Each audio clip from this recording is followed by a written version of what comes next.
Hey everyone, Rye Guy the Tech Guy here. Today we're talking a little bit about HIPAA. It's been a while since I've been on. I'm happy to be speaking about technology again.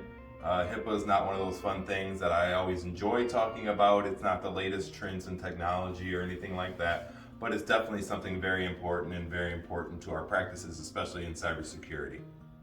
There are a lot of new laws out there and regulations that are really trying to ensure the safety of our private health data and also ensure the safety of some of our cybersecurity practices and really just to make us better.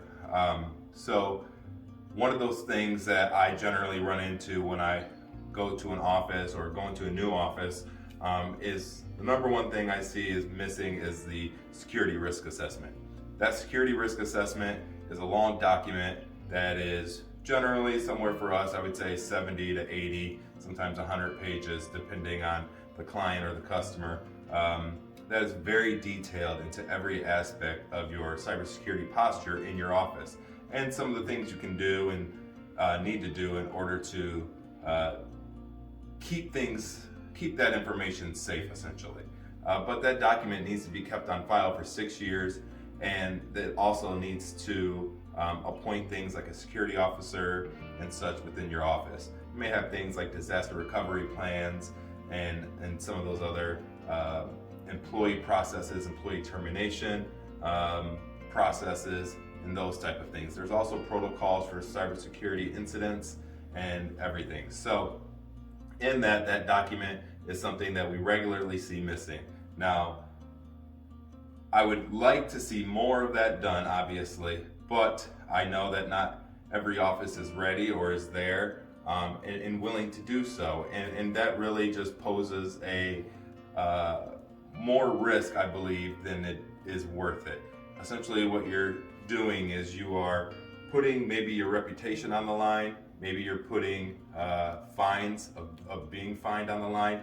It's not always, hey, the FTC or the Office of Civil Rights is who deals with the HIPAA part of it, is always going to come visit you and come just pop up and do a fine. Generally, it's based on an investigation, and that investigation we see a lot of times come from maybe a disgruntled employee or maybe even just a patient who essentially puts in a complaint saying that their information may have been stolen, their information, was maybe stolen at your office, or they believe it to be, and that may not be true at all, but that still could pose an investigation for your office. So generally, it's better to be safe than sorry, because those fines are pretty hefty, and they also can fine officers and owners as well individually, depending on the negligence and the level of the issue.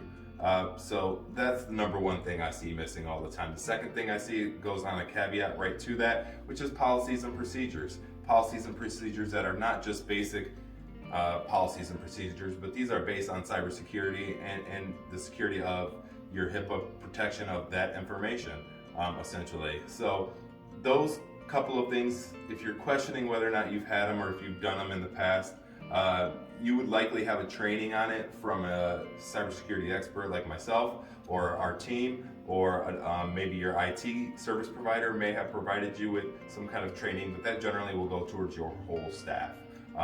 And that also would include somebody likely to continue to keep up on that information. Those people like ourselves need to be insured. We need to continuously monitor. We need to continuously check and protect your system. We basically have a periodic requirement to check.